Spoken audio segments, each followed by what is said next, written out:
I have made a severe and continuous lapse in my judgment, and I don't expect to be forgiven.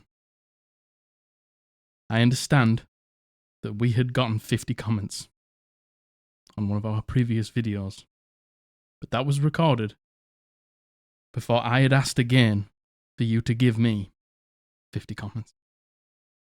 I do not expect to be forgiven. But I want 100 comments. No! What do you mean? Oh my god! 40 seconds. I got 40 seconds in. Well, hello, and welcome to episode 80 of the Eldritch Podblast. I am Margaret. I am Jack. And hello. Hello. I can't believe you went 40 seconds. 40 seconds. And you swore. The dog's upset. The dog's upset. I'm upset. I upset the dog. We're all upset. Apart from me, I'm delighted. The last two videos have got over 50 comments. I'm pretty sure one of them got 70 comments. Yeah, one of them definitely went far surpassed 50 comments. Oh my goodness, it was amazing. It was amazing. Thank you. I love how much you've all enjoyed this, and Yeah. it's just the beginning. It's just the beginning. Great. I would like 100 comments. Right. You've made a monster. I would like 100 comments. You've made 50 comments was great. Look, I'm not diminishing our achievements. Yes. It was fantastic. It was a long road. Yes. We got there in the end. Yeah. I appreciate all of your hard work. every single one of you. Entity, without thanks for making you, them work hard. Without me, without Margaret, without this podcast, we'd have never gotten to 50 comments. Yeah. Go on. But past is the past. And I'll tell you what the past is. Dead. Oh my goodness. 100 comments. 100. 100 is our next stretch goal. Our next stretch goal. Stretch goal. Right, We're down to stretch goals now, baby. Right, okay, yeah. Okay, but thank you so much for 50 comments. Yeah, 50 comments. Twice in a row. Twice in a row. What a treat. I'd recorded that bit where I was off camera, and the last 2 videos got 50 comments. Yeah, and I was like... literally. And it was even after we'd filmed that bit, because our filming's been all over the place, I think we had actually reached 50 comments as that was happening. Yeah. As that was in the process of being done. So thank you so much. Thank you. Oh, we love you so much. 50 comments. And you know what? It's genuinely the fact that you guys just really enjoyed doing it so much was really fun. It's great. And I just love, it's just, some of you like to tell Margaret what you're eating, which is great. Don't stop that. I like to know what you're eating. My life has significantly improved from reading everyone's comments about what they're eating. Some people like to leave the most random of comments. Just the most. Some people like to talk about the algorithm. Some people just like to say 100 comments so Jack doesn't leave. The amount of people last episode that were like, "Oh, Jack, please don't go. Jack, please don't go. Oh, Jack, please don't go." And yet here we are. Cheers to you. I'm double packed. You're single packed. Do you have another drink? I got a drink down here. I got my normal drink down here. Yeah. But it's late, so we're having a cup of tea as well. Yeah. So thank you. It's been really fun. It's been so funny seeing how you guys took up the mantle of the 50 comments. At the beginning, it was just sort of like a joke. Yeah. And we were always looking around 25 to 30 comments or something like that. Yeah. And I think one of the videos got 70. Yeah. Just shows you move the needle, baby. You do. You always do. So thank you. Boosts the channel. We can grow the Podblast. We love you. It was great while it lasted. But that's over now. Yeah. Now back to work. Now back to work. No slacking off. Not in the Eldritch Podblast. No slacking. Back to their minds. Back to 100. Off you go. 100 comments. But yeah, thank you. How have you been? What are you eating? Yeah, you know what? Doesn't even necessarily have to be what you're eating now. What are you drinking? What are you eating for tea? Oh. I thought you were asking me specifically. I mean, I know what you're drinking. Yeah, cup of tea and Vimto. Margaret likes Earl Grey tea. Yeah. Well, we had Mexican chicken for tea, which was really good. Yeah, I had a burrito. Yeah. I had Mexican chicken and I had rice. Yeah. With some sour cream, some lettuce. You made the biggest wrap on earth. And I was like, there's no way that you're going to be able to roll that wrap. Because it was I wish we had taken a picture of it because it was huge. The way you got to do it is you gotta put it all in the middle. You got to do the Taco Bell. You gotta pull up the sides. Yeah. Pull them in. And flatten it. out. And when you flatten it out, that's when you begin to roll. Yeah. I've seen many times. You've seen. Yeah. Well, yeah. So, what you eating? What are you eating? I'd like to know what you've eaten. Yes. Anything nice? What's cooking for tea? Yeah. What you got? What you brewing? You might not have eaten anything. Make something. Make something up. No, we don't like liars here. No. Yeah. Oh my God. Yeah. What a entity. Give them a pat on the back. They deserve it. For 50 Give them a 2-minute break, and then they can get back to it. And then they can get back to it. Back to the commenting. Comment mining, 100. some would say. Yeah, comment mining, yes. Yeah. Yes. How have you been? Me? Yeah. Yeah, great. Yeah. Tired, Yeah. but great. Yeah, had a lot going on. Yeah? Had a lot going on. But good. Yeah. Very good. How are you? Yeah, I'm good. I'm good. Very good. You know what? I really like. Genuinely, I don't think there's anything to update you guys on since we last spoke. Well, see, we just recorded Thursday's episode first. Yes, again. We're doing it for. We had a clap out for the. What were we saying? We were busy. Yeah. We had a lot going on. Yes. We're doing a lot of stuff. We were talking specifically about something though. Oh, can you tell us? Tell us in the comments. Yeah, I can't remember what we were talking about. That'll help you get to 100. Oh my God.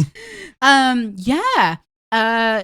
Thank you very much for the reception to last Thursday's video, which was creating your D&D characters. Amazing. We really hope you enjoyed that. I want to say a big shout out to Izzy, our mod, who hosted the watch party for us. Thank you so much. Because it was on this day. It was on this day. Where we had to record 2 episodes in one day. Yeah, there's been a lot going on. Going on. Thank you very much for hosting that watch party. And you know what? Thank you to everyone who goes to the watch parties. Like, even when we're not necessarily there, it's really nice to know that you support our mods, that you just like being in the watch party. Being in the watch party is just a vibe, is the thing. Yeah, it's just a vibe. Like, was there or not, it's just a vibe. Exactly. People just like to just chat. Yeah, which is really nice. Which is nice. It's kind of like, you know how you can premiere things on YouTube? Yeah. It's like that. Well, it's exactly like that. It's really. basically that, It's exactly that. Yeah. And I've considered premiering the videos on YouTube, but that I don't even know what that means. Well, it means like it's kind of like a watch party thing, right? You can like launch it live as if it's happening live, so you can't like skip forward, and you can pause it and go back, but you can't skip forward. Cool. And I've considered doing that if people on YouTube who aren't in the Discord, who don't want to join the watch parties on Discord. I don't know if that's something you would enjoy.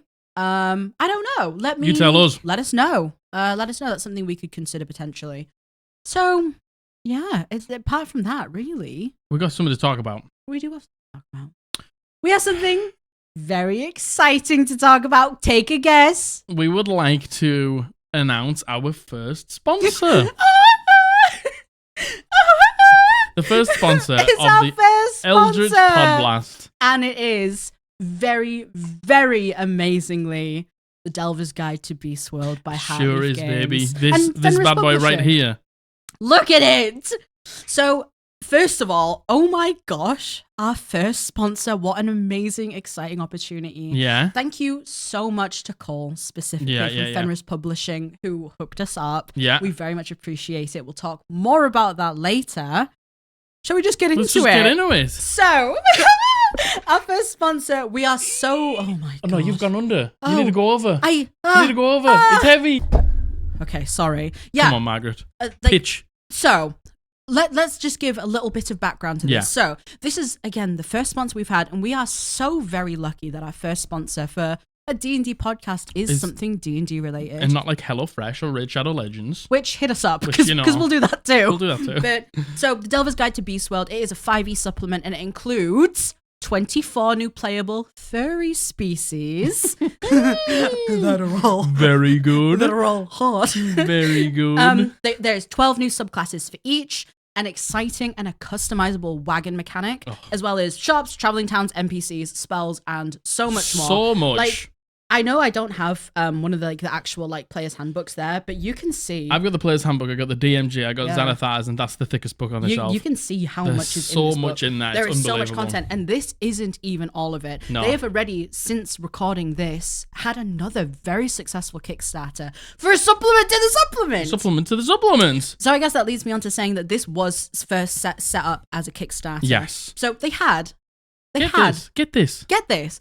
They had a 30k goal, hit it 10 minutes, and in total they managed to raise 441k. Nearly $500,000. That's insane. That is absolutely that is mind-boggling to me. After I've gone through it, I'm not surprised. No, to be honest. I'm not surprised either. And you can tell when you're going through this. Mhm. This was written by DMs. Yes. This was written by players. This has been written by people who have played in these systems and love these systems and wanted to add to the systems. Yeah, 100%. Reading through this book, just the personable touches of the how it's written, not just the content in it, which is fantastic, but how it's written out to the reader is just so easy to digest, and it definitely has the reader in mind. So it's really nicely written. You know what? That is a perfect sentiment too. I actually want to read something directly out of the intro to this book. It's the very first page. It's written by Colin McGuire, who is the creative director and writer of this. Yeah. And I think it's perfectly summarized by this. So, the Beast World reflects optimism that your support has instilled in me. I hope reading it can give back some of that in return. The setting is full of fantasy, magic, and monsters, but what I hope isn't such a fantasy is a world where people look out for each other. People live in the Beast World, make their living... Wow, here we go. Thanks, Heartleaf. Margaret, it wouldn't be an Eldritch Podblast if you weren't fumbling. People in the Beast World make their lives beautiful by loving and trusting one another. They live without self-consciousness and love without shame. Even in a dangerous and sometimes grim world, that gives them power to prevail. Showing vulnerability and trusting someone else aren't foolish or naive. Those things are what makes Delvers strong, and I want to believe the same is true of our world. And I think... What a perfect first sponsor, eh? You know what? That just aligns so perfectly with everything that we've ever stood for on the Podblast. The idea of you're not naive, and it's... to be hopeful isn't to be naive. And You've got to be hopeful in a world that sucks as hard as that was. Yeah. So, and you should be able to love without consequence, without self-consciousness, and without shame. And I just think that is just It's beautiful to not only get such a great product, but to have a great product that's written by somebody who has that worldview is just very important to us. But passing over, I'm going to hold it now. I want to turn with the Delver's Guide to Beast World. I want to turn with the Delver's Guide to Beast World, but just a little bit about the world. Yeah. So you know what you would be getting if you got into something like this. So excavators or archaeologists have been digging, and they found something. They found dungeons.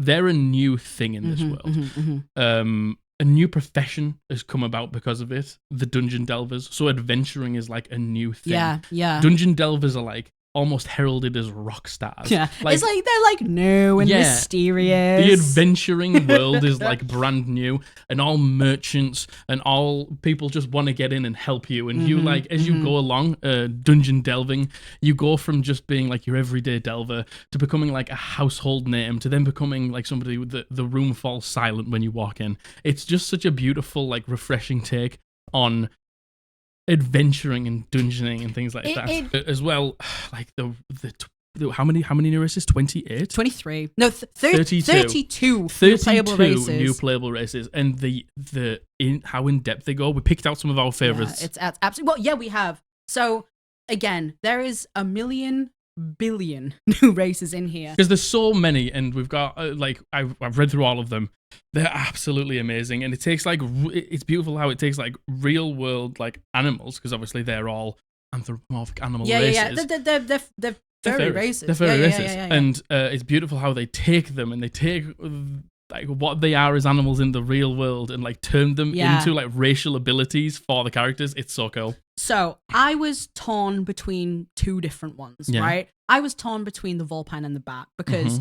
Listen, I go for what I like the look of aesthetically. Yeah. But what each race has is, so there's a race and then there's like the species within the race. Yeah. So if you pick, let's just say you were a human. Yeah. You would obviously that's not what this is about, but you pick human, and then there'll be like 2 different types of humans. Yeah. And then when you pick the type of human that you want to be, then there's like 5 different regions that you grew up in that also give you specific like proficiencies, tool proficiencies, and extra things. So you like your race is massively customizable. Yeah, which where D&D sort of 5e sort of falls short. It. Like one thing that I did want to say is like the customization of all of it. Again, there's all these new races. There's the species within the races, and as well as that, each species gets a something called a homeland trait. A homeland There's trait, 5 of them, and you can choose from them. So it will make more sense when I go through what I picked. So I went for the Vulpine race. Yeah. Of course I did. I went specifically for the Desert Fox. The Desert Fox. They get a trait that's called Vigilant Senses.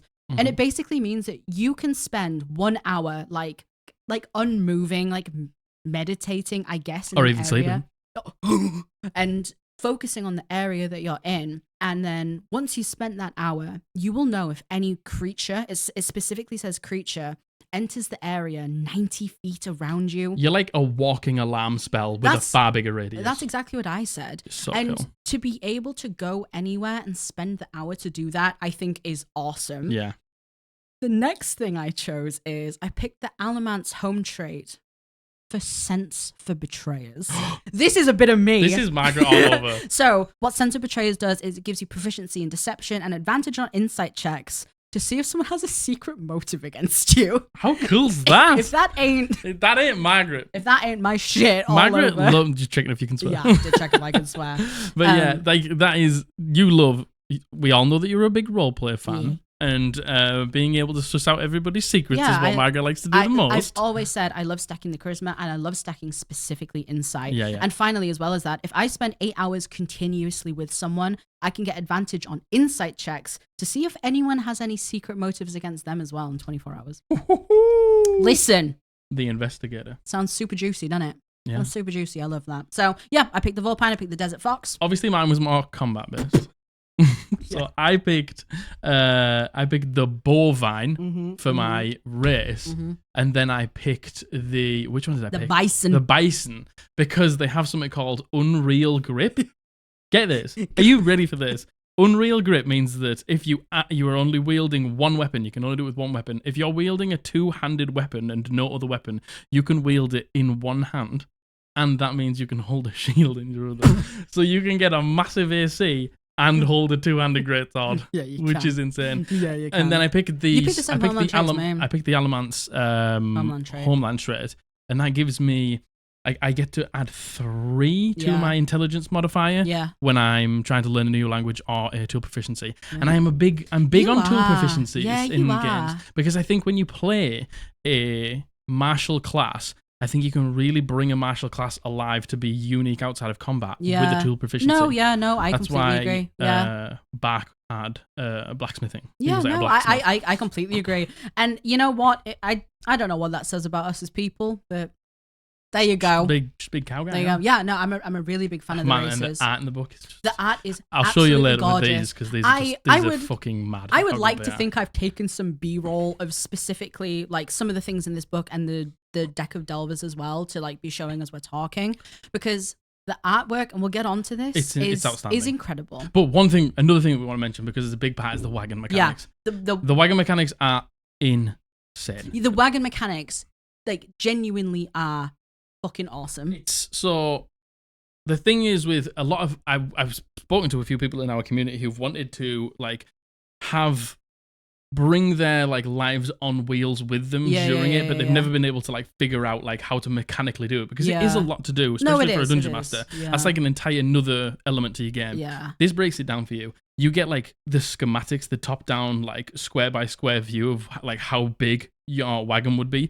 You get to put on where the windows are, where the ladders are, where the running boards are on the side and stuff like that. And you know what? You hear that and you're like, oh, I can make it look how I want, which you can, but it also has like combat mechanics in it as well. Those things are very important for combat mechanics, because there's actually rules specifically for wagon combat, and where you are in the wagon depending on where you've placed all the things. So if you're like on the roof, if you're at the window, if you're on a ladder, it's all important. If you're the driver, if you're just inside. Oh, like, yeah. There's like set rules for each place. Like cover, like advantages, disadvantages, like pluses to hit and stuff like that, depending on where you are. So if something is attacking your wagon, you've got like the full rule set on how you like deal combat. It's perfect for players who want to have.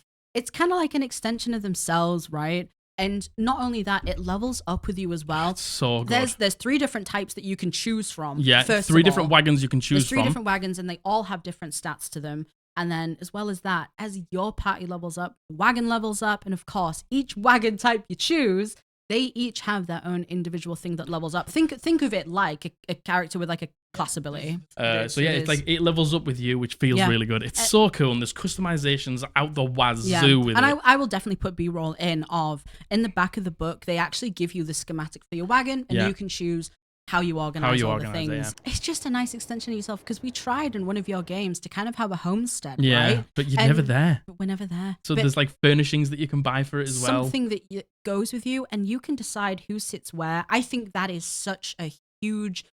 huge fun part of it. You know when bands go on tour and they all have their own bunks? It's like that. It's like you're rock, because you are in this world, you are rock stars as adventurers, and you're going on tour, and it's just like being able to customize your own bunk and like what the furnishings inside it look like. It's amazing. Yeah. But would you like to wrap it up? Yeah. Shall we give our closing statement? Yes. And hey, listen, I know that I don't know how long we've been talking for, right? But we wouldn't have done this if we didn't want to. We wouldn't have taken the sponsorship if we didn't want to. I don't think we were talking about it for so long. If we didn't believe in how great it was. Yeah, it truly, this is coming from us. The sentiment in this book, it's fun, it's hopeful, it's inclusive, it's exciting. It's been written by people who care. Who love Dungeons and Dragons. The amount of care that has been put into this.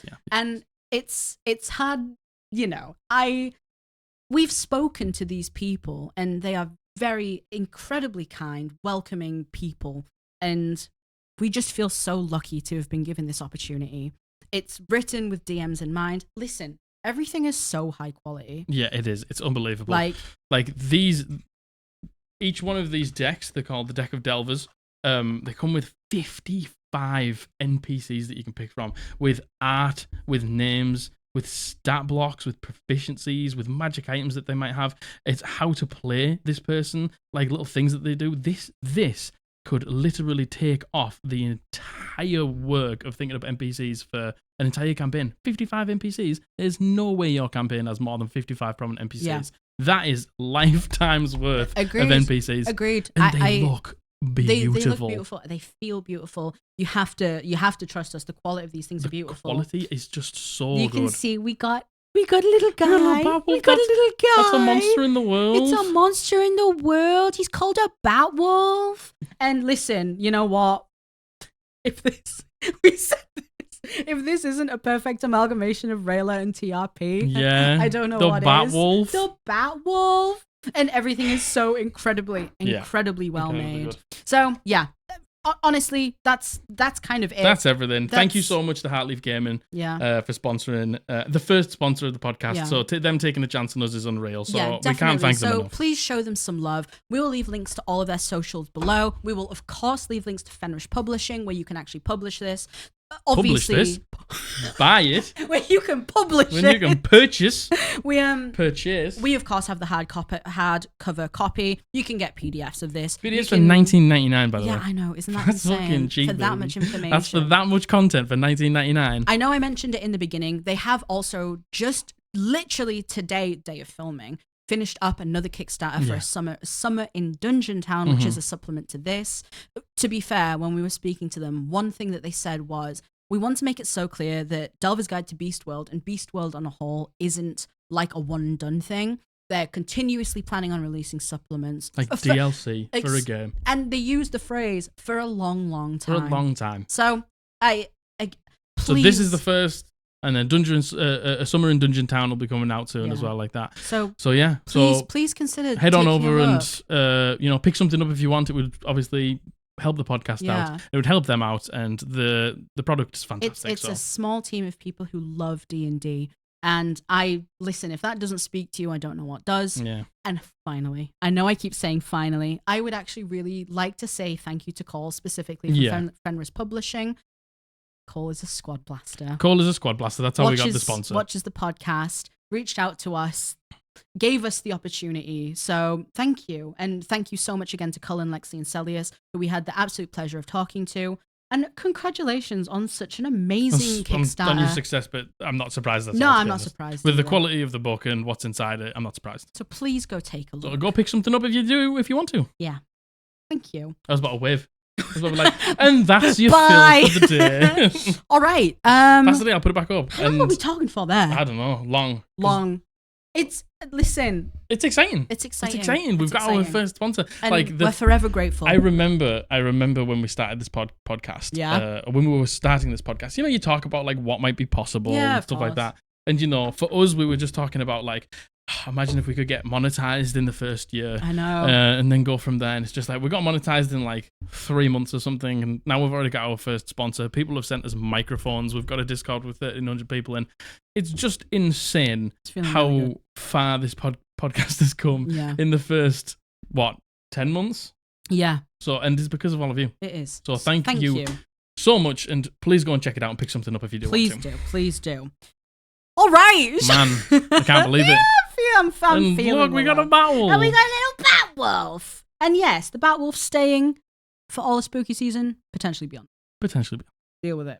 So, shall we get into it? Yeah, let's get it. Is this number 1? This is... Yeah. Oh, you can't read. You can't read. Oh, Entity. Make them read and make them go buy a copy of Delver's Guide to Beast Entity, World. make them go and spend money on Delver's Guide to Beast World. So, we are doing literally everyone's favourite. Am I the Asshole D&D edition. You know it's what? my favourite. I think all of these are... No, I think there's 2 from the Reddit here, actually. Yeah, I think there's 2 from the Reddit. Get it.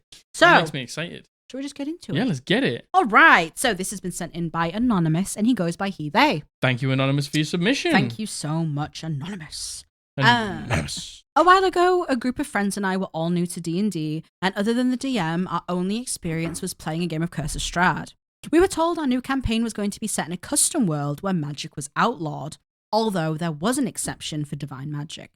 After the first couple of sessions started really strong, we were told about an outlaw wanted performing magic. Oh my god. I had to focus up so much going through that. It's all gone. We're told about an outlaw wanted for performing magic and trying to hunt them down. Nice. Out of chance, my character went to check on an ally that had helped us earlier, and I walk into the house to find the outlaw is their sibling, and they, like me, sorcerer. I was playing a divine soul sorcerer, which due to the divine connection was allowed in the setting, but because of this, had sympathy for the other sorcerer who was born with their magic too. I returned to the party and had to pretend not to know anything. One of the characters in the party was very against magic and questioned me when I got back and seemed like they would jump straight to attacking the outlaw if we found them. So I cast suggestion on the PC to suggest if we find them that we should just try to be peaceful and talk. The player was initially annoyed because I'd used a spell on them and they didn't believe it should be used player to player, but we continued with the session. We ended up circling back to this house and the other player wants to peacefully arrest the outlaw. The other sorcerer casts Wall of Fire to create a barrier between them and the PC and looks like it's about to go into combat. I tell the player we should just leave. Suggestion is broken at this point as things have already turned fairly hostile without any attacks. And the player turns to me and says I can't just do nothing and I have to pick a side. I replied saying I have and it's just not yours. It seemed like due to the few sessions prior to this and knowing he was outnumbered, the character left and the player had to come up with a new character to join the party in the next session. So am I the arsehole for using suggestion on another player and then siding against them because and causing them to have to change their characters? And they end with, the character that left did later return as a puppet of the BBEG and the new character was also a spellcaster. They said because magic was illegal, they assumed we'd all be playing a party that was against it, and have since finished that campaign, and we are still playing without any issues such as this one. That's complicated. Yeah, I know. So, are you an asshole for casting suggestion? I don't think so. Like, you know what? I think there is definitely moments where you could be an arsehole for doing that.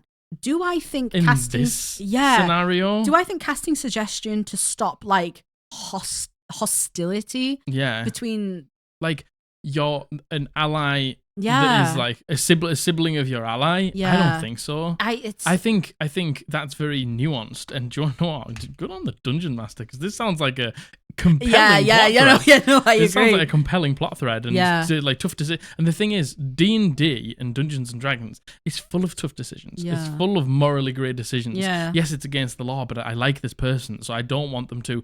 Like, that's a very, very common, a very good plot line, but a very common plot line. I love this person, but they're technically bad. That's cool. Yeah. Are you an asshole for casting suggestion?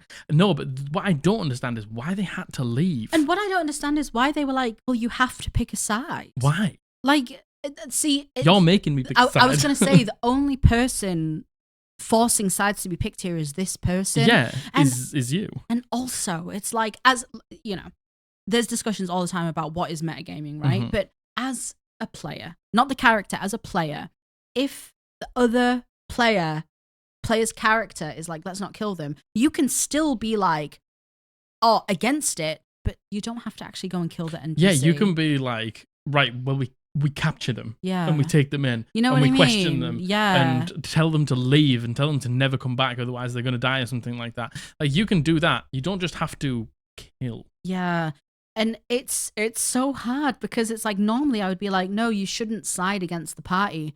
But when the member of the party is trying to literally kill and be hostile to someone who they know that you are like, I know, like aligned with, because they might not understand, but person to person they understand. Yeah. No, I don't think you're the asshole. No, I don't think you are either. I think the only thing that could have been done is having a conversation with this person, but like after the fact. But I don't understand why they. Yeah, what I don't understand is why they left.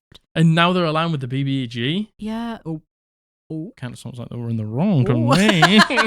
I just don't understand why they felt like they had to leave. And I think, you know what? I think if tensions were high, yeah, a conversation should have been had. But at the same time, was it maybe their responsibility to have the conversation? I don't think so. No, I don't think you're the asshole, though. I don't. But if the answer that you want is, are you the asshole? Absolutely not. No, yeah. Look, fucking, I get like the whole like casting spells on party members, because it can be done in bad faith and bad taste at times. But this was you were trying to save somebody from getting killed by this player, and you were trying to just like diffuse a situation. I thought that was a very good use of a spell. Agreed. Like, we can use spells on each other now and then, as long as it's for like tasteful roleplay or something like that. Yeah. And there's no like animosity between us. Hostility. And no hostility between us. Yeah, I think that's totally fine to to use roleplay, like calm emotions. Yeah. The amount of times that you guys cast calm emotions on each other on my first campaign was insane. Yeah. Yeah, no, I don't think you're the asshole. No, I don't think you are. I agreeth. Oh my god. Shall we? The assholeth. Not the asshole. Oh. Yeah. Sweet, not sweet the asshole. baby Batwolf. So this next one, this has been sent in by Anonymous, and he goes by he, they. Thank you very much, Anonymous. There. I started playing D&D with some good friends last year, and for the most part, it has been a blast. This is my first ever campaign, and I really enjoyed it so far. However, at the beginning of the year, an issue began with our group's paladin. No. A shock. Not the paladin. Turn up for the books. Leave the paladins alone. It's not Paladin's fault. The paladin really likes to roleplay, which no one in the group has an issue with. However, they will talk circles around the DM for as long as it takes until they get the answers that they want, even if it takes the entire session or several hours. They get upset for consequences to their own actions, and they butt into every conversation, even though their character isn't present for the conversation. Normally, the group would mention our frustration. However, the paladin is the DM's long-term partner. No. Fast forward to nearly 9 months later, and the behavior is still happening. The rest of the party is more annoyed by the free passes that the DM gives the paladin, and finally, tensions came to a head after 2 weeks of no one but the paladin getting to do anything. Oh my god. Which means that the rest of us had to sit in silence for complete silence for 3 to 4 hours. The session abruptly ended after I very plainly and bluntly asked, could we actually do something besides the paladin, that is? And while the others told me I was justified in asking, I can't help but wonder if I overstepped. Now the DM and the paladin won't talk to anyone to try and resolve the issue. I'm afraid I might have just ended the campaign. Fuck's sake. Jesus Christ. Oh. How could you ever be the asshole? Look, sitting there for 2 to 3 hours doing nothing while they get to do stuff isn't fair. I know. It's not Dungeons and Dragons. It's not fucking fair. It's actual horseshit is what it is. You know what? There's the adult part of me that wants to be like, you probably shouldn't have said it like that. But are you fucking surprised? Yeah, I was going to say, but the me part of me. The human the me part of me. The human part of me is like, of course you had a fucking outburst. I probably would have been ruder about if it. If I turned up to 2 weeks of D&D and got to do absolutely nothing apart from sit and listen to them fucking argue amongst each other, of course I'd be like, can I do something? And like, I totally understand the guilt, by the way, of being like, I think I've ended the campaign. Were you having fun anyway, though? Are you that bothered? You know, were you having fun anyway? And were the DM and the paladin, did they want to play with you anyway? It sounds like and the thing is, right, it's absolutely fine. If you just want to play between you and your partner, oh my gosh. I wanted to just run something for Margaret. There is stuff out there for one-on-one play. Absolutely. Dungeon Master player, one-on-one play. Absolutely. Like, they clearly just need to go and do that. Totally. Yeah, and, totally. And that's fine, but it's not fair to have you come to D&D and have you sit there doing that. Yeah, totally. Man, how fucking annoying is it, by the way, when you're having a conversation with a character and someone else butts in? And I've been guilty of this. I have done this before. The worst one is when they go, I take this person over to the side to have a quiet, quick conversation just between the two of us. And then somebody else goes, oh, what was that you said? And it's just like... and then someone goes, do I overhear them? Like, do I overhear them? Come on! No. Come on. You don't. Again, you know what? That's a very nuanced situation. But yeah, that is when hey, I've been guilty of it before and I've had to be like, I'm sorry, I'm not here. Yeah, you sometimes, sometimes it just makes mistakes. Sometimes it happens, but man, when it's like intentional like that, that's fucking annoying. So annoying. And you know what? Don't talk circles around your DM. No. Even if you think you're in the right, even if you want the thing, even if you think you can do the thing, don't talk circles around your DM. If your Dungeon Master just says no, like either take it up with them at the end of the session if it's something that you think that should actually have been. Yeah. You know, because sometimes Dungeon Masters get things wrong. Like, look, we're people. But at the same time, like, there might be a reason why your Dungeon Master has actually said no. And like sometimes you like to chance your arm. Sometimes you like to chance your arm a little bit, you know? Sometimes I like to be a little bit cheeky. Margaret likes to chance around. Me, I do. I like to. I like to do it. Yeah. Not every time, but most of the time. Most of the time I do. But, you know, don't fucking do it in your own time. Yeah. You know what I mean? Do it in your own time. Yeah, no, I don't think you're that asshole. No, absolutely not. Okay. Yes. Yeah. Nah. Okay. If you're looking at it this time, I'm not going to agree with it. I'm not going to play. I'm not going to let you play devil's advocate because I don't believe it's right. Yeah. I think I would have absolutely kicked off way before this. Sitting there for 2 to 3 hours, 2 weeks in a row. I know. Yes, you can make the argument. You could have said it in another way, but nah, I wouldn't have. I don't think I would have either. I wouldn't have. You can tell it's late. No, you're not the asshole. Nah. So this next one. Oh my God, dog is desperately trying to come through. Oh, he is. Hello. Sorry. We had to let the dog out. Sorry about that. Okay, this next one. This has been sent in by Anonymous Smiley Face, and they go by any pronouns. Anonymous Smiley Face. Any pronouns? Let's go. Thank you so much, Anonymous. Thank you. So, am I the arsehole for asking my DM to kill my character? I recently joined a game as a player after years of only DMing. I was excited to finally get to play again after so long. The game I'm playing is a group of people who are mostly new players, and we met for the first time during session 0. We're playing Curse of Strahd. Very cool. The DM asked me what we like about playing / look forward to, and I said I enjoy roleplay the most and was reassured that there would be lots of opportunities as the module is not heavily combat focused. I chose to play a College of Eloquence bard with expertise in deception and persuasion, along with my silver tongue feature. Holy shit, yeah, that feature is broken, by the way. And it makes it impossible for me to roll under a 17 on these skills. Expertise, baby! Under a 17? Unfortunately, as we played, I realized that the DM was never asking for any checks for charisma skills. Whenever my character talked to people, she would be met with flat rejections. Eventually, I asked my DM if I could roll persuasion while actively trying to convince an NPC to answer me, and was only told, only if you say something persuasive. It's not how the game works. This rubbed me the wrong way because my understanding as a DM is that we should never expect players to have to demonstrate the skills that their characters have. But I also thought I was being persuasive. I tried to say something more direct, but another player interjected and asked the NPC, and the DM had him answer her without even rolling. I decided to talk to the DM between sessions, and I asked to roll a new character. I expressed that I felt I didn't ever get to roll my character's skills, so it felt like I'd wasted a lot of utility. He explained that he's not good with charisma checks and he misses cues, but also that sometimes they just won't work regardless, which I understand. He told me he would try to do better, but that if I wanted to change my character, I could, but my current character would have to meet a tragic end. I agreed, because I felt like it would be better to start fresh than to potentially continue having bad feelings if things didn't improve. However, the next session, things did get better, and I'm feeling like maybe I was being unfair and I acted rashly by not giving him a chance to fix the things before asking him to kill off my character in the near future. Oh, shit. So am I the asshole? No. Oh, no. Man. Gosh, oh. See, like, the thing is, that's not the way the game works, because that's not the point of the D&D. Which bit? Like saying, if you say something persuasive. Oh, yes. Yeah. It's yes, like, yeah. if you're clearly just trying to persuade somebody to do something, then you get to roll a persuasion check. Yeah. It's not up to, like, my interpretation of if you are, like, being persuasive. Yeah. If you come on and say, I don't know. I can't think of it. Go on.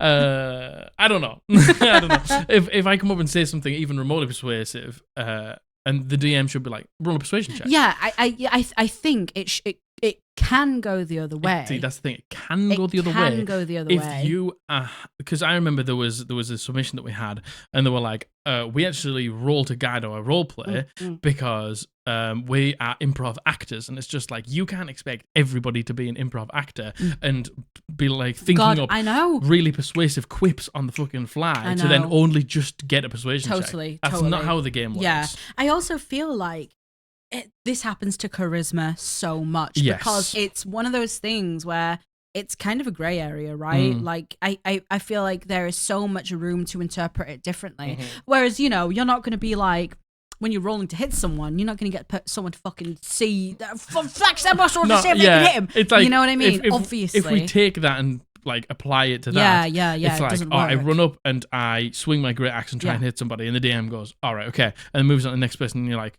well, can I roll a hit? And it's like, well, no, you didn't describe it well enough, so you don't get the hit. Exactly. It's like, that's basically the same thing you do. Yeah, it wouldn't work like that. And charisma, unfortunately, there is a lot of room for speculation with it. Yeah, there is a lot of room for speculation for it. But what I would do is something that we do is, if somebody is trying to intimidate, trying to persuade, trying to deceive anyone, I'm usually pretty good at being like, roll me persuasion, roll me an intimidation, roll me deception. But if I don't pick up on it in the moment, my players literally just go, can I roll persuasion? Yeah.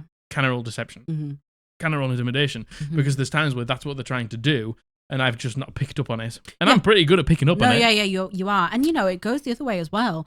There's some times where one of us will say something that is so persuasive because we've spoken and listened to that character.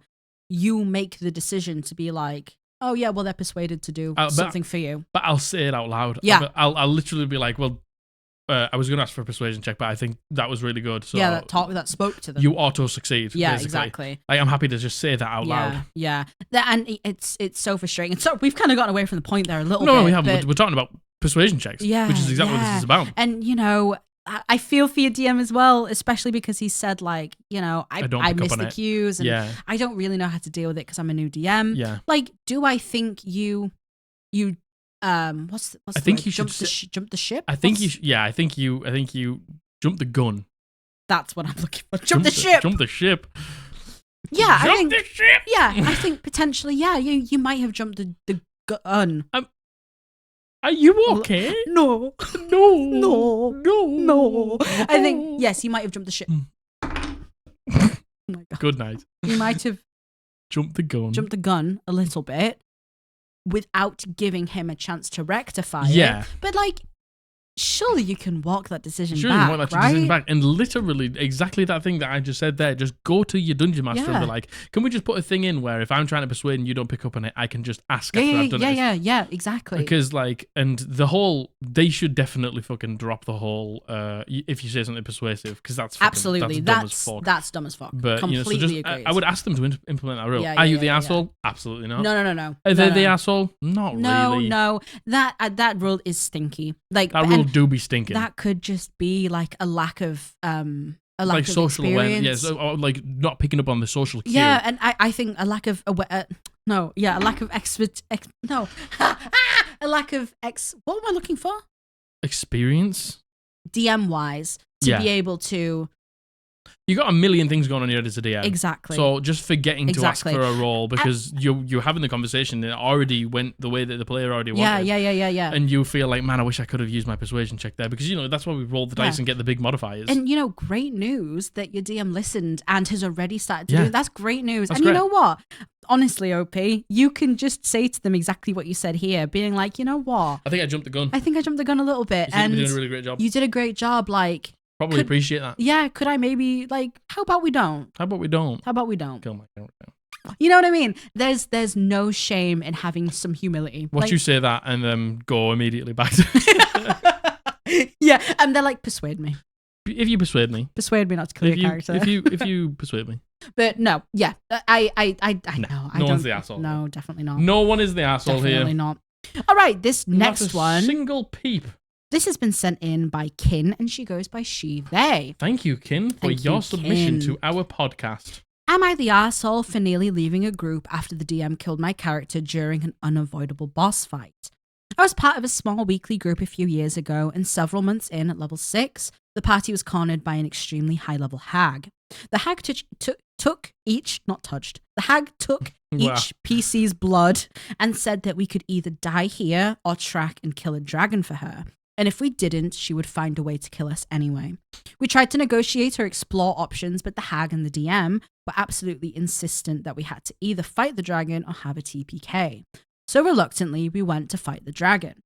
During the trek, the DM continually emphasized the danger of the dragon, reminding us that we should probably take it seriously, which we absolutely were, but we were also being told no whenever we tried to come up with a strategy other than confronting it head-on in its lair. In the end, that's what we had to do. My character, the party cleric, went down to a bite and lost a death save from a lair action a few rounds in. And before anyone could even try to revive me. You're alright, babe. The dragon took a legendary action and used its breath attack. Despite it being an AoE effect, the DM ruled that it was violent and powerful enough to count as 2 death saves at his table and that my character was dead. I don't want to be that guy. No. Go on. Actually, I don't even think dragons can take legendary action breath attacks. Yeah, but you know, they could have just homed. True. Well. True. But also, ranged attack equals 1 death save, not 2 death saves. So I think that's double sus on this particular moment. My character was dead. It was. It was done. I'm so sorry, Opie. We're not fucking Kin. We're not laughing at you. No, absolutely not. I'm just reading like a child, like a troglodyte. Let's all take a moment to hype up Margaret and the fact that she reads everything out of the podcast. Because if it wasn't for her, there would be no podcast. No, you don't. Because I couldn't read it out. You don't have to do that. You don't have to do that. You do, and you also have to give us 100 comments. Oh, is that? And you also have to buy a Devil's Guide to Beast World. Obviously. And if you don't, what's going to happen? The entity. Oh no. Oh no. Yeah. Oh, fate worse than death. The entity's going to use its breath attack as a legendary action, which it can do. Anyway. It was done so casually and so quickly that the other players didn't even realize that it had happened until one went to heal me on their turn. Later, the DM used critical role rules on a Revivify and rolled a natural 1, so my PC was gone for good.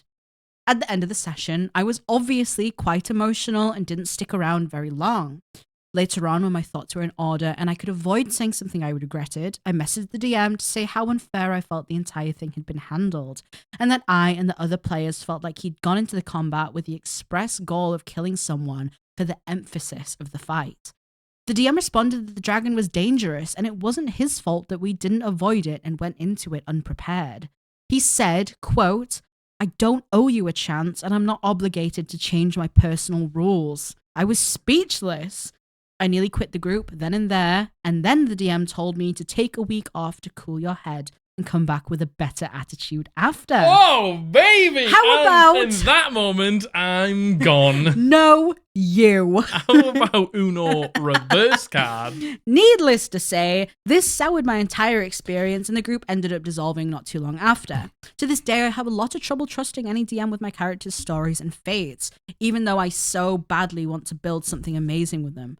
So am I the arsehole for getting so angry and so emotional at an inevitable fate? That, you know what? That I should have put this one in horror stories. Look, I'm gonna be honest.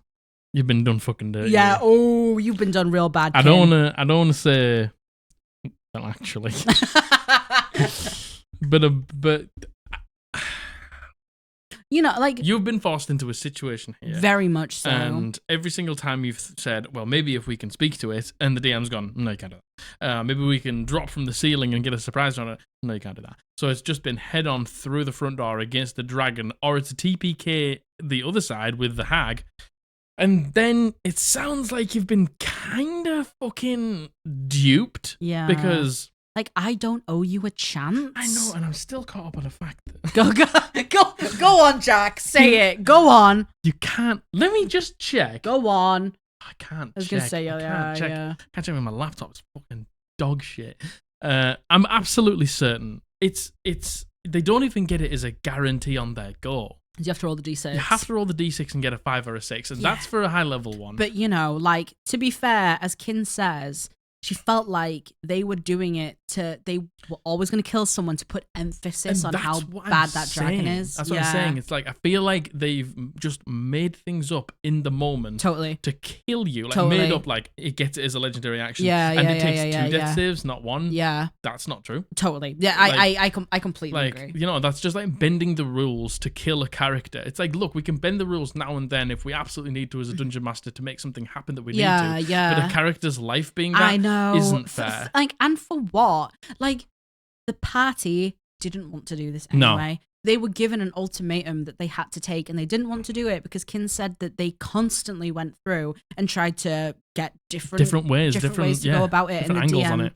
refused. Yeah. This very much feels like a power play. I feel like you've been used as an example here. Unfortunately so, yeah. And you know what? I don't think you're ever the asshole for getting emotionally invested in your character. Yeah. Yes, of course, there is healthier ways to be attached like that. And I'm not saying that you've been unhealthy here, Ken, because you've been fucked. Like, you've been fucking giga-fucked there, by the way. And like, the thing is, right, if my character died to a inevitable end. That's it, inevitable fate. An inevitable end, and also kind of got cheated because that shouldn't have fucking happened, and that's really not how the game works. Yeah. And then you go to them like, you've cooled your jets. I know. And that's a really good thing to do. And you took your time. And you've given this dungeon master far more respect than I think that they maybe deserved in this moment, and didn't blow up in the moment, which you probably could have. And I don't think anyone would have blamed you for it. You've taken the week, you've gone away, you've come back, and for them to say to you, the words to come out of their mouth is, how about you come back with a better attitude? No, you. Electric chair. Yeah. It's fucking bullshit that you fucking say that. That is unfair. That is absolutely like textbook. Like, oh, I don't know, but it's textbook fucking horseshit. Yeah, that's absolute bullshit. You suck. That's fucking absolute Jesus. Bullshit. Like, that sucks. No, of course you're not the asshole, Ken. No, like, your no. Fucking dungeon master's a fucking Jesus asshole. Christ. Jesus That's Christ. so lame. I'm so sorry. That's lame as fuck. Holy fuck. You know what? I'm not surprised that the group dissolved. I hope that you have found another group and you're having a much better time, and your DM isn't a stinky poo-poo head. Because this one was. Come on. Let me tell you that Let's do it together. Stinky poo-poo head. Stinky poo-poo head. Stinky poo-poo head. All All right, this next one's from the Reddit. Fucking Jesus Christ. So the fucking bullshit some of these DMs come up with is unfucking believable.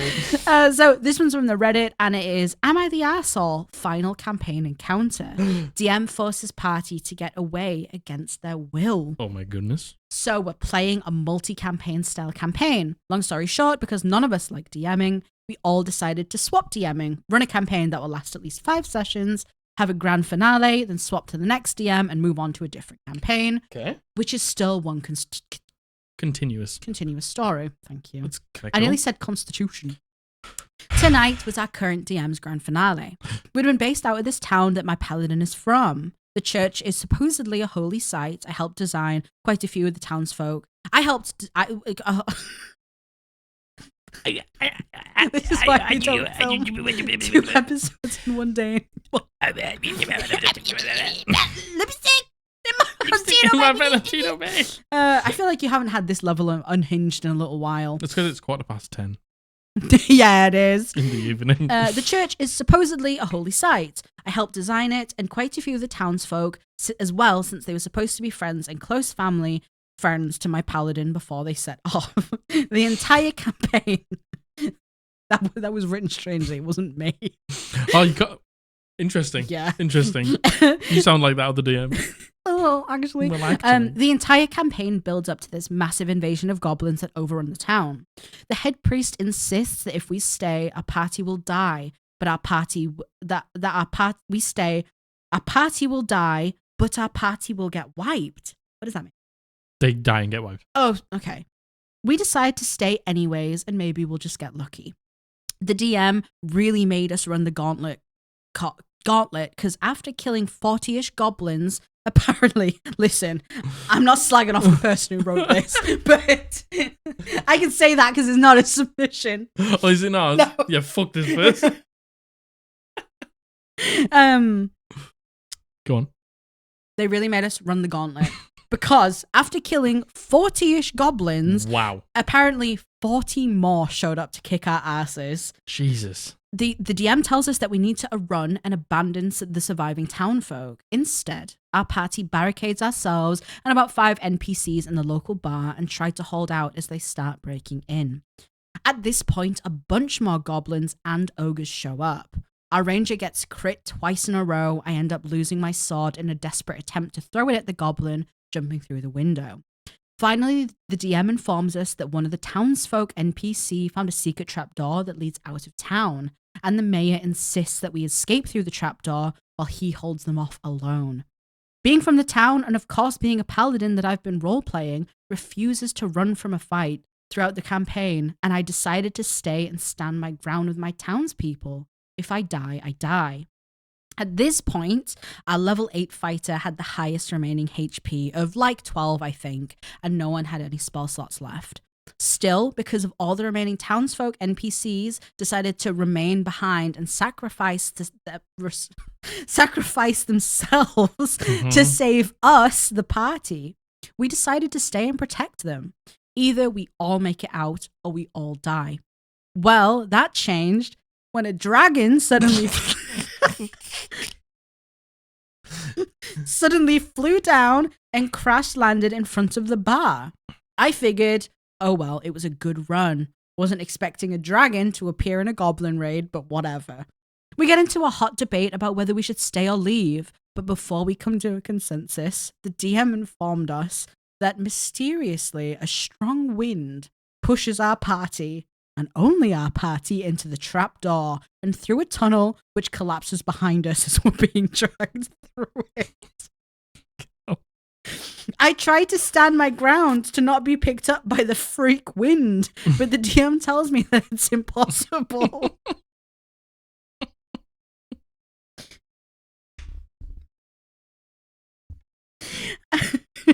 I attempt to grab a hold of the bar, and the DM says the bar mysteriously shatters into a million pieces the moment I touch it. I attempt to grab the hand of any of the other NPCs that were being left behind, and the DM tells me that no one can be reached, even though I'm standing next to them. Anyway, that's where we left off. Afterwards, our DM pointed out that we were just supposed to run and abandon the town, and although we as a party kept deciding to stay and fight. While it was a group decision to stay, it was mostly driven by my paladin refusing to abandon his hometown and the townsfolk that he grew up with. It was pretty obvious that the DM was trying his best to get us to leave and abandon the town. So I'm wondering, am I the arsehole for talking our party into staying and potentially dying and fighting the DM to try and stay behind instead?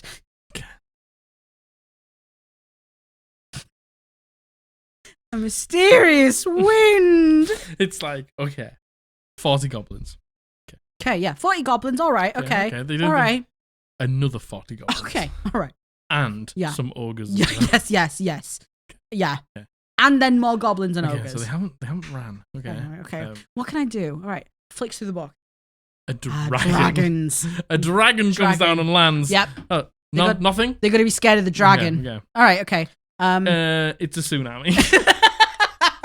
it's a hurricane. Oh, man. It's like, the thing is, it's like, if it's the end of the campaign, why does it matter if they die? Were they gonna... The thing is, I think it's a continuous adventure, isn't it? Yes. So I think that's why they wanted to keep them alive. Listen. Look, listen. Is anyone the asshole? No. I don't think so. Again, if we're taking this seriously. If we're taking this seriously. Which, you know what? I know I laughed. I know I was laughing at it. And listen, it's amusing.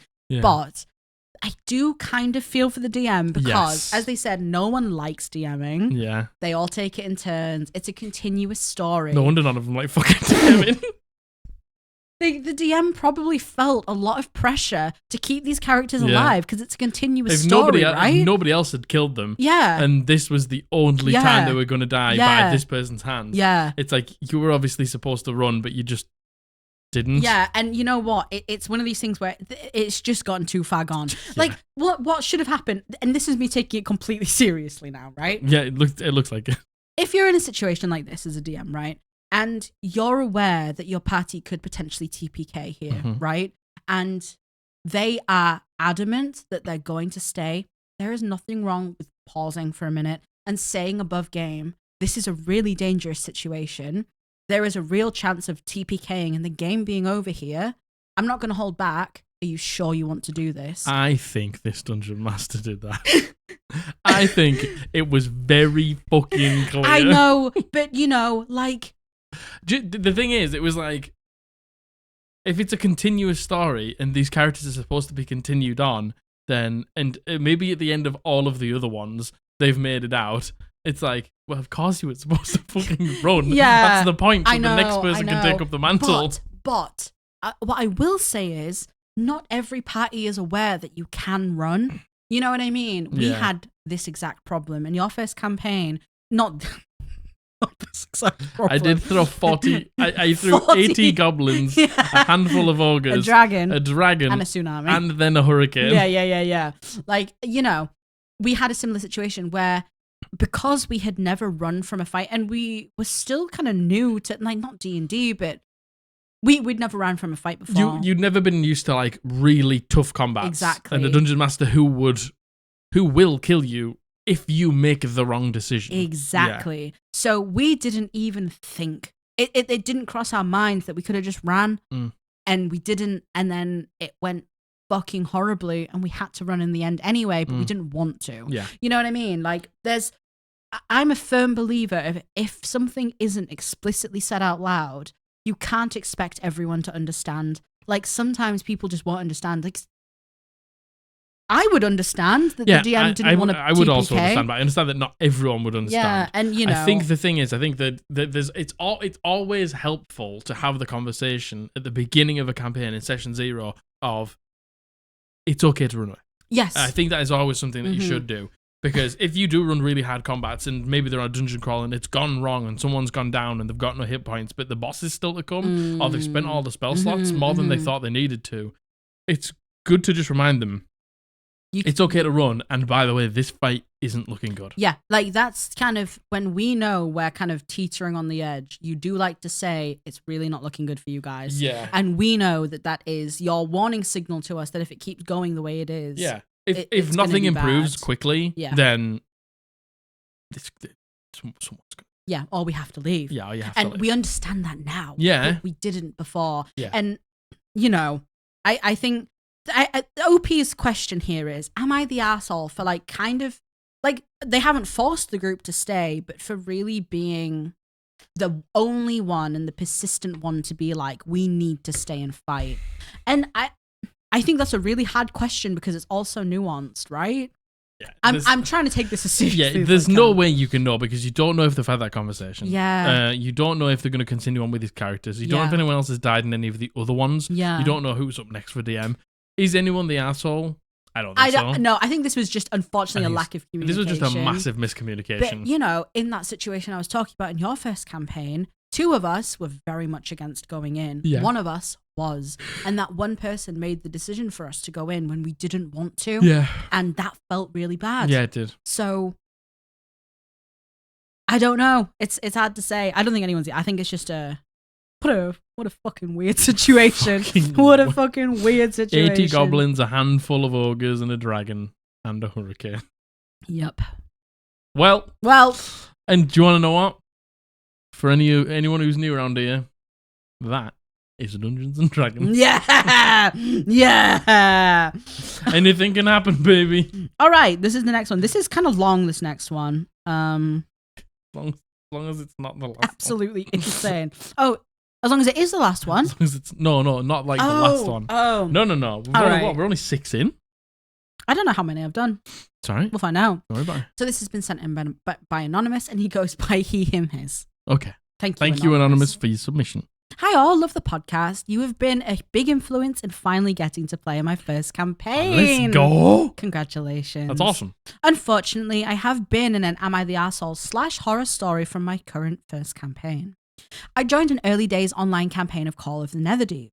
I joined as a sorcerer and I was really excited about it because I was looking to explore the campaign along with my character's darker backstory of having his sorcerer powers be triggered / discovered under the tutelage of a hag. Why is it so hard to say slash in the middle of a sentence? I don't know, it is though, isn't it? It's so hard. It really is, isn't it? It's so hard to say so slash hard. in the middle of a sentence. Yeah.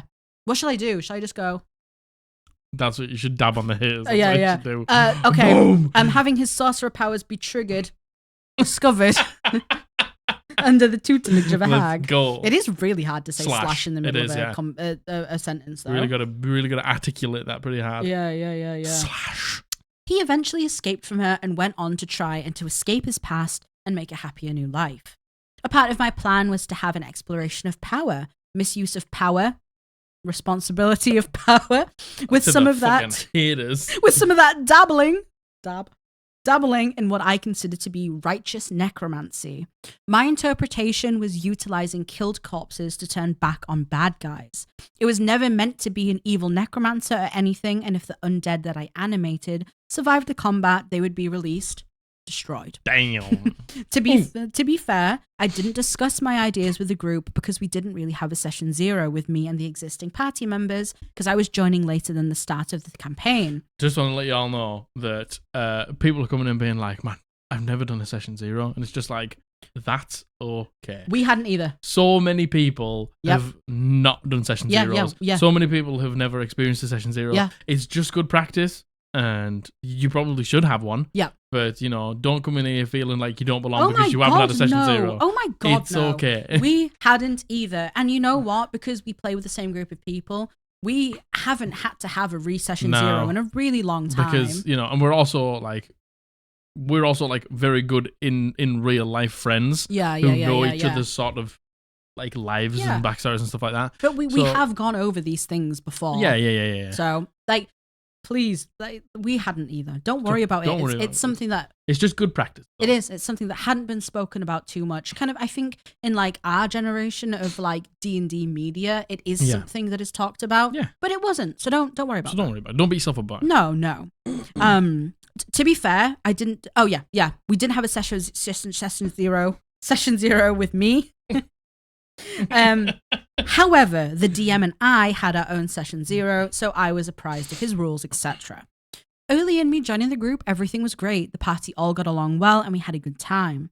That was until our DM gave us a loot item of a book that lets the user cast Animate Dead once a week. As a low-level sorcerer, I thought this was a good catalyst to the start of some of my plans.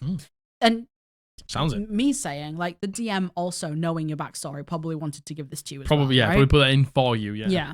The group let me have the book, but our grave cleric of the Raven Queen made a comment that we should destroy the book. I didn't think anything of it, as it was an understandable sentiment, but I said that I was hoping to maybe use it or sell it later.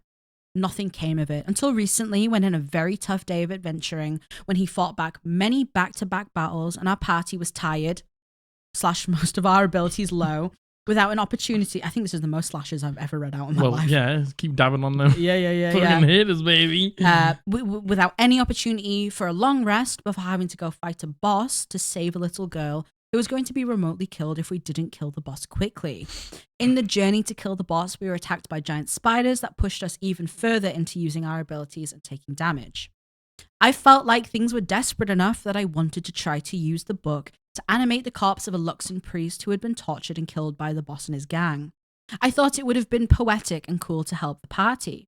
Our cleric, on hearing my described action to the DM, said that if the spell went through, that he wouldn't heal my character or revivify him if he died, either during this battle or in the future if we survived. In brackets, the situation felt like a looming TPK, as several members had already gone down. We took our normal session break, and I was really annoyed and felt hurt that the cleric would be petty about this.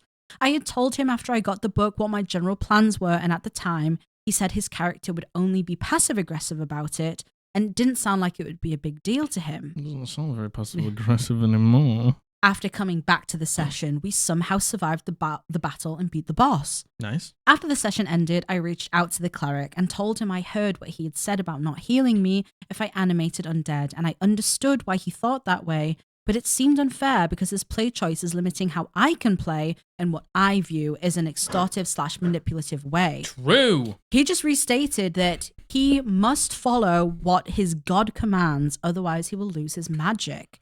He wasn't willing to engage in any discussion on how we could come to an understanding or a compromise. I informed our DM, and our DM has talked about it with the group and the cleric, but it has unfortunately caused a lot of inter-party frustration. Our DM is angry enough at the cleric because he feels like he is using the attitude of, it's what my character would do, and absolutes too much to a point that it's restricting the choice of other players. The DM is going to kick out the cleric from the group. I feel bad because it feels like I caused all of this, but at the same time, I feel like I really tried to be an adult about it and tried to resolve it with the player. I would love your thoughts on this and any advice on how to handle this in the future. As a new player, I just want to get better at handling conflict like this in general. Am I the asshole? No. Let me tell you. You said moments ago, what did they say? They said something like, I feel like this is my fault. Or something like to that effect. Yeah, like the DM's going to kick out the cleric now. The person whose fault it is getting kicked out of the group. Yeah. Like, look, we can have things that conflict within a group. It can, and this is the thing. A lot of people, like, when games begin and they hear, oh, we've got a grave cleric of the Raven Queen, and we've got a necromancer, and they're gonna like. It's going to be this beautiful, juicy roleplay between these two people who have like completely conflicting worldviews of like the path to the grave and the path to the dead is this and that's the only way. Yeah. And somebody who uses life after death to like, you know, bring life to what is now useless to an effect. And it's like, we pray that is going to happen to be this beautiful, juicy, lovely roleplay. And you have to trust the players to do that. And what it always ends up being I know. is, well, I'm not going to fucking heal you if you do that, dickhead. And it's just 9 times out of 10, that's what we get. Yeah, we don't get the beautiful conflict. Yeah. You know what? I would argue that, I would say it's about 50. Yeah, and the thing is, I feel like people just they struggle to navigate their emotions so much to the point where that's what it devolves to. Yeah, and you know what? What was it? Was it an unpopular opinion where it was like, the problem isn't lone wolf characters, it's the player who refuses to adapt. Yeah.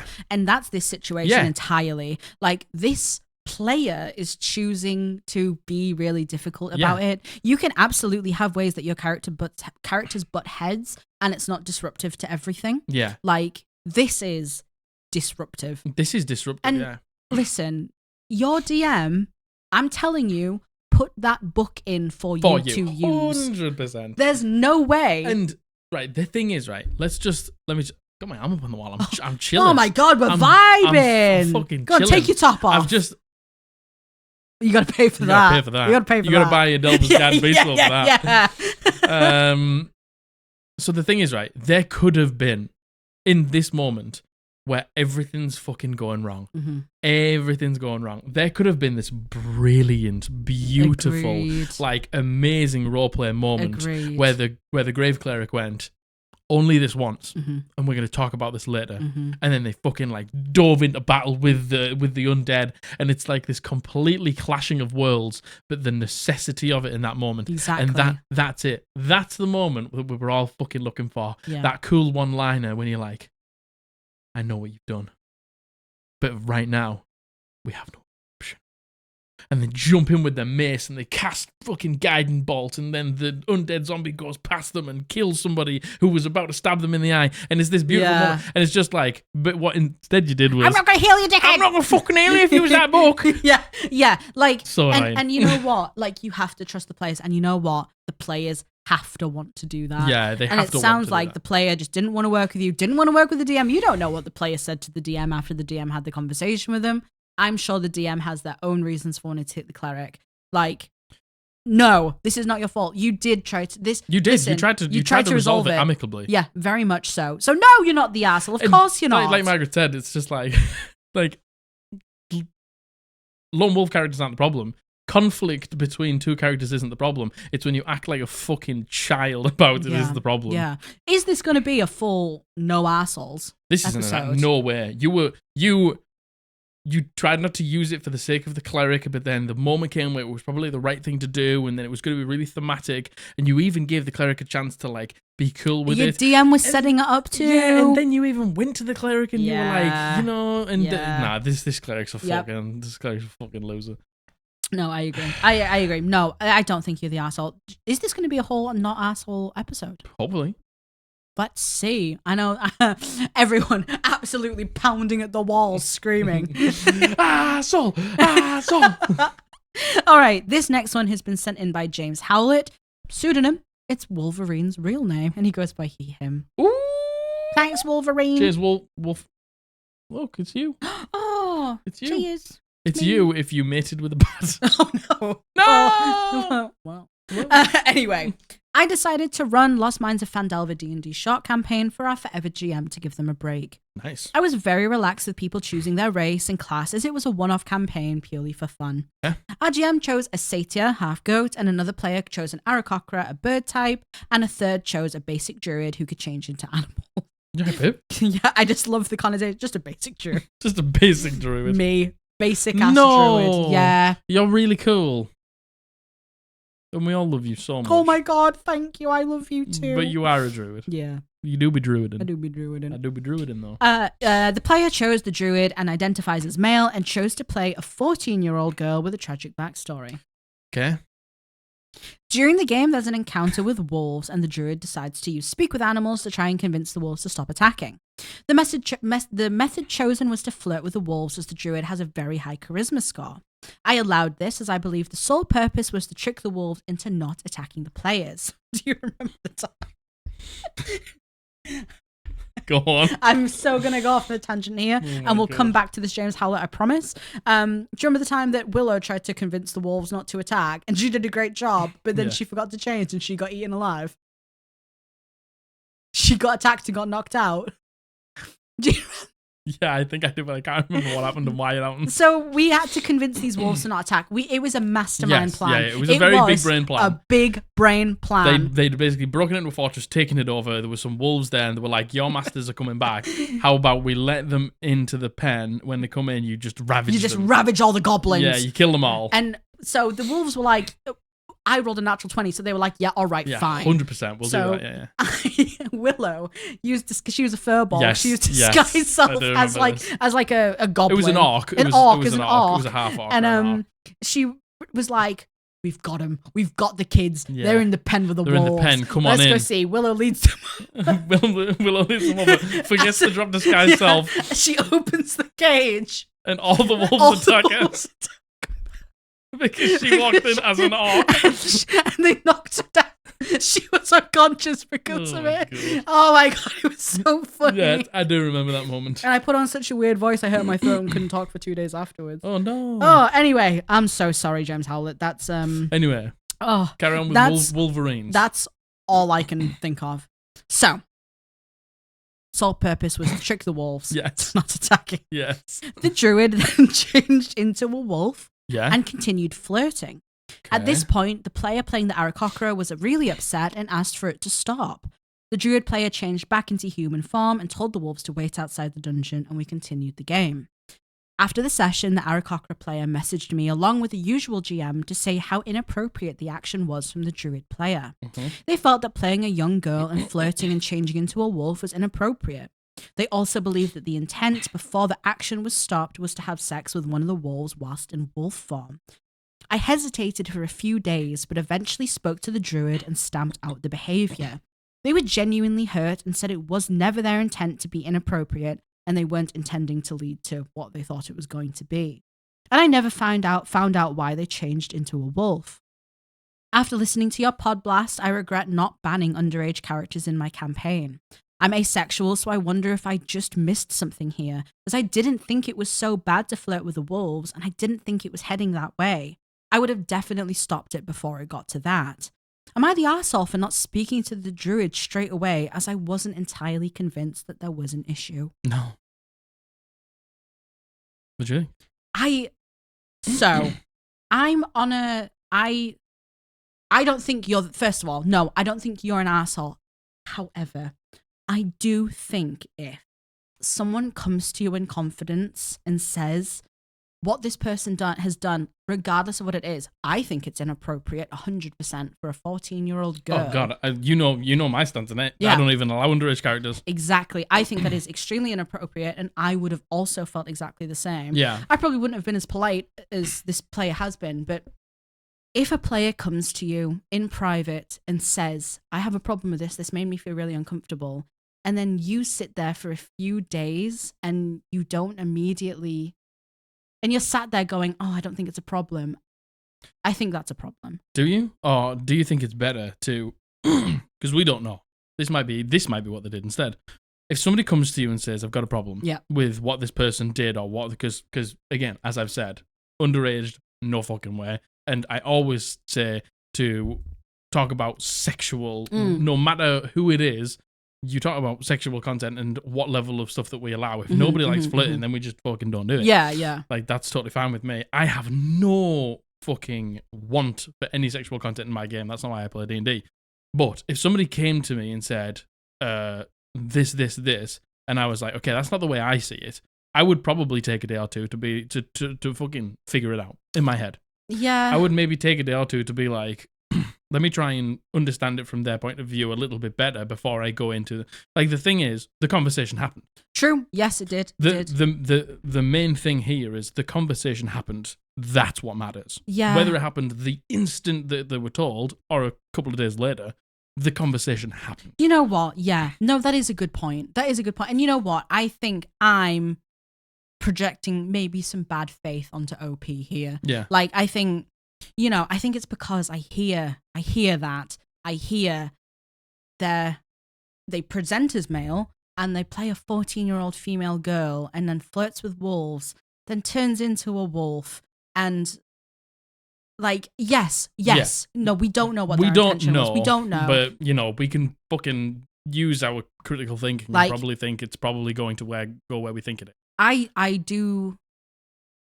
My fucking cold read on this is you've then spoken to the druid and the druid's just lied to you. Yeah, the druid. The druid's just lied. I feel but like that's because I have a really pessimistic, as do I, opinion on people who do things like this. Mm-hmm. So I could potentially be projecting here. Yeah. And you know what? I think you're right. I think taking a couple of days to think about it. You know what? I think I read that as I didn't want to talk to them about it at all because I didn't see anything wrong with it, and I felt like I had to. What I read it as, I'm asexual and never thought that was. I didn't pick up on that. Yeah. And like, the thing is, if somebody comes to me about a problem they have with a player at my table and I didn't think it was a problem, I'd probably just let it sit in my brain. Because the thing is, the moment you hear something to 2 days' time, you'll think about it completely differently. Yeah, because true. If somebody true. tells me something, I'll talk to you about it, and then you'll probably shed some light on it, and then I'll be like, yeah, maybe this. And then I'll start to think about how I'm going to tackle it. Like, I think doing something after you've immediately heard it can sometimes be the completely wrong thing to do. Me. I think you know what? I think I'm projecting how I would deal with this. We've said it a million times. Like, this is slightly different, but when you've been fucking killed by your dungeon master and you think it's unfair, you take a couple of days to cool off, get your fucking head in order, and then you go to your dungeon master and say, okay. Because if you go all guns blazing straight away when that happens, like, you're gonna fucking just blow your lid. You know what? You're right. I think you're right. And you know what? Like, thank God you did talk to them. Yeah, like, I mean, that's the thing that matters. Yeah, and you know what? I also, you being like, I really regret it. You can change it.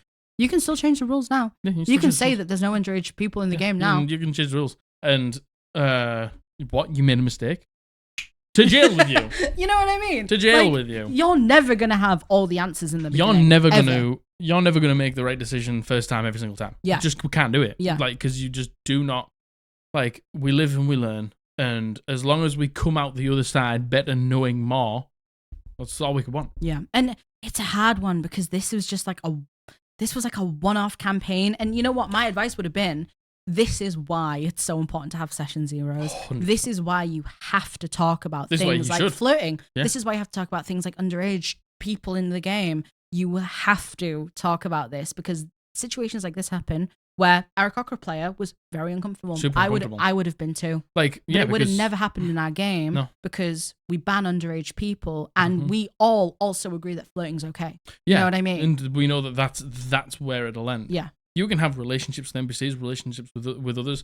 You know, they can be kissing because everyone at the table's totally fine with that. But then as soon as it goes a moment further than that, it's that's it. And you know what? I can't help. Once again, I keep going back. I can't help but wonder what the intentions are of this player wanting to play a 14-year-old girl and flirt with wolves. I can't help but I understand. People have said, like, you know, going back and maybe living a youth that I didn't get and stuff like that.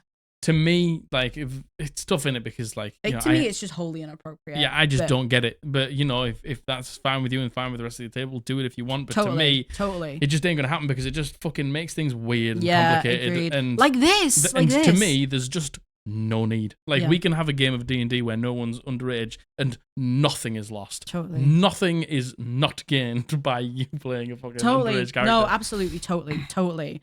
Yeah, no, you know what? Yeah, when I first read this, I was like, yeah, no, you definitely should have just said something. But you're right. Like, the fact that something was said is what we wanted here. Yeah. And by the way, also, not your fault that this player did this. No. Not your fault that the player decided to do this. Like, just don't do it. But going forward, I would absolutely make it more clear. And hey, you say you regret not banning them. Ban them. Just ban them going forward. Just ban them. It's fine. Just ban them. And now you know. Now we live, now we learn. Yeah. And now you know. And now you'll be more vigilant about it. And that's all that we could ever want anyone to do. Thank you so much, Wolverine. Thank you for your submission, Wolverine. All right. This is the last one. Never. I mean, it's about on track, about an hour and a half. Oh my goodness. How many is this? 8. Oh, well. This is the last one. I'm sorry, I didn't Am I give the you... Assholes, horror stories, and advice? There's usually 8 because that usually fills about an hour and a half. Yes, good point. Yes, good point. And then with like unpopular opinions and horrible house rules, there's usually about 14. Yeah. True. All right. Well, I'm sorry, I didn't give you the heads up. That was the penultimate. This is the ultimate. There you go. This is the last one. So this is from the Reddit, and the title is "Am I the Arsehole? Rules lawyer me caused the party to fail." Uh-oh. So Could this be the nail in the coffin? The one outlier. So I'm the kid that reminded the teacher we had homework. No! You stink! We were infiltrating a castle to steal a rare relic, and rather than fight our way through the castle, we decided to cast Fly on the ranger who would sneak in to steal it. Let's go. There were too many enemies inside, so the ranger came out and suggested we created a diversion, and when he went back in. It worked. We drew out most of them who engaged us in a fight. The ranger stole the item and was flying back when the wizard failed to hold person from an enemy inquisitor. That's when I said, don't forget, fly ends because paralyzed breaks concentration. And you were casting another concentration. Groans around the table. Really? You had to say that? The ranger fell 50 feet right in front of a dozen guards who saw him with the relic. Uh-oh. He was promptly captured and then taken back into the castle, and that's where we ended the session. Afterwards, the DM PM'd me with, hey, you probably had good intentions, but I was aware of paralyzed ending fly. I conveniently let it slide because I wanted you to succeed and you were so close. But after you said it, I couldn't ignore it. Another player PM'd me less nicely. Hey, dude, can you keep your mouth shut the next time? Baby. But in my defense, if we have to cheat to win, it feels like an undeserved success. True, though. And there is 2 edits. Edit. DM's response on hold person. I cast hold person to add to the feeling of stress to the situation. I was expecting the wizard to counterspell it. If I knew he ran out of slots, I absolutely wouldn't have cast a spell that would break concentration. That was my fault. Oh, right. They were getting They were hold getting. person. I thought they were casting No, hold no, person. they had And then I hold was person like, cast on them. Okay, I'm with you. Edit 2. Showed the group my post. The player who told me to shut up just left. Oh, no. Oh, no. Well, Okay. edits aside, what do we think? Man, this is right. Okay, this is so tough because this is me. You're the kid who reminded the teacher we had homework, and you know what? All of us are, because we don't like cheesing it to win. Mm-hmm. We don't like getting to the finishing line without deserving it. Very much so, and every single person at our table. I fully agree with OP's sentiment. If we have to cheat to win, we don't deserve to win. Yeah, and the thing is, I also get the other argument by the dungeon master. Yeah, you were literally home dry, and like it was fine, and I was just gonna let it slide because you were basically already there. But you know you didn't, and then my hand was forced. Like I get just letting it slide to get over the line. I know. Like totally fine. Like it's tough because it's these differing opinions that just make the game so tough to navigate for so many people. Because, Totally. Because I could see me being at that table saying, oh, I think you've lost concentration. We all would have. I would have done it because I would have as well. That's the crack.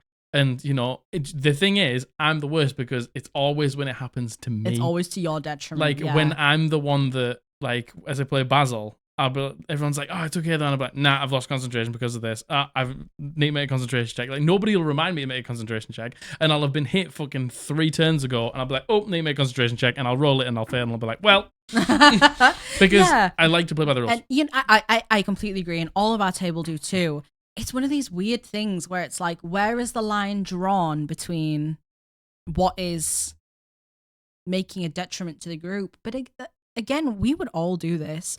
Maybe we're biased on this because we would all do this. Yeah. We would all say that. Now, I feel like what the DM said here about like, I was expecting the wizard to counterspell it. Like they had pre-planned so much in their head and it didn't go that way. Yeah. Never goes how you expect it to, by the way.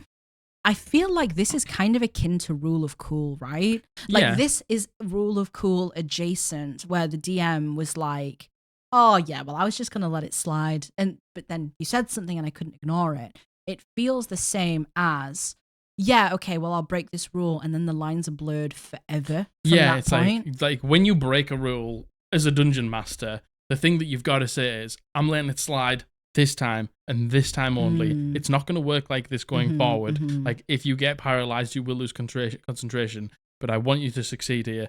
And I'm just going to let it slide for this once. Or like maybe they get to make the concentration check at disadvantage. Or do they get to just hold on for one more turn to see if they can like let the trajectory of the ranger like fall behind the party, not into the guard. Yeah. Something like that. You know, we can bend them and make them cool in this because that can actually make it even more tense. Totally. Allowing them to be made the check. I understand the DM was just trying to make a tense moment more tense, and I get that. You've just got a couple of different players at the table here. who value different things. Yeah. People value maybe getting over the line and succeeding in the victory, and some people just love the rules. Do you know what I think is stinky? What? The player going, can you just keep your mouth shut? That's stinky. saying any time That's that you stinky. start a conversation with, can you just keep your mouth shut, is Stinky. never the right way to go about it. Yeah, and like, tell me that you knew you were cheating. Yeah. And the way that they were all like, oh, why'd you have to say why'd that? You have to say that? It's like you all what's the fun? You all fucking knew. What's the fun in cheating your way through? Yeah, true. Like, and the thing is, I know that loads of people will disagree with that. no, yeah, oh no, totally. Yes. And everyone will be like, "Oh, you're a fucking knack." For Yeah, telling I know, the I master. know, I And it's know, just I like, know. I would do it. Yeah, I would do I it would do it too. I would do because- it too. And I guess the questions are, it's like, what is too far to do it for someone else? Do you want to know why it stinks? What Because stinks? This. Let's just say the session after, we're in some fucking how we're in a similar situation. Yeah. And the dungeon master remembers this time, or doesn't let it slide this time, and they say, no, you've lost concentration. And then they go, but we didn't last session. Yeah. And then it starts to get... Same as Rule of Cool, then it right? starts to get smelly, and then it starts to get fucking what is, what isn't. Yeah, totally. Like, that's why it sucks, because then if somebody else doesn't get the same treatment that the wizard got, yeah. then that's a feels bad. Yeah, like I it feels agree. real bad. I agree. Stinky situation, I would have done the same. That person shouldn't have told you just to keep your mouth shut. No. The fact that they left the game. Yeah, I don't know. Kind of pathetic. Yeah. Is this all not the asshole? Not the asshole. My Is this opinion, the first episode In where my we've opinion, had you're not the asshole. all not the asshole? Not the asshole. Oh my god! This is called Am decree I? it. This episode is actually called Eldritch Podblast, episode 80. Am I not the asshole? Oh my god! Yes. Bum, bum, bum, bum, bum, bum, bum. Anyway, it's 5 to 11. It's very late. I'm going to bed. That's a lie. Yeah. Thank you so much to Heartleaf Games for sponsoring this episode Thank of the you Eldritch so Podblast. go much. Go over and click the link in the description to go and pick up a hard copy, some of the Deck of Delvers, pick up the PDF or something like that. Go and support them. Batwolf. Go and pick up a Batwolf. And you know what? Even if you can't make a purchase, go check them out on socials. Go Follow check them on socials. socials. Follow them on socials. Show them some love. Show them some love from the Eldritch Podblast. Let them know that you came from us. www.eldritchpodblast.co.uk. Go and pick up some merch. Our Etsy shop is linked down below. Hellbound Dice. Go and pick up some gifts for the holiday season. Code Podblast at checkout will get you 10% off. Pick up some spell cards, notebooks, t-shirts, can glasses, mugs, greetings cards, Christmas cards, D&D Christmas cards. Get over there now and pick some up. 100 comments. Oh my god. Minimum. The Homebrew Challenge ended today. The Homebrew Challenge ended today. Homebrew Challenge number 11 of BBEG You ended today. better have entered. Yeah. You better have entered. Yeah. Jesus Lord. Oh no. Comment down below. 100 comments. Minimum. Like. Hit the bell to be notified when we upload a video on a Monday and a Thursday. Subscribe if you haven't. I love you. I love you. Bully loves you. The Batwolf loves you. Heartleaf Gaming loves you. I speak on behalf of them. Yeah. All of them. Every single one of them. Thank you all so much. We've been the Eldritch Podblast, and we're going to see you on Thursday. Bye.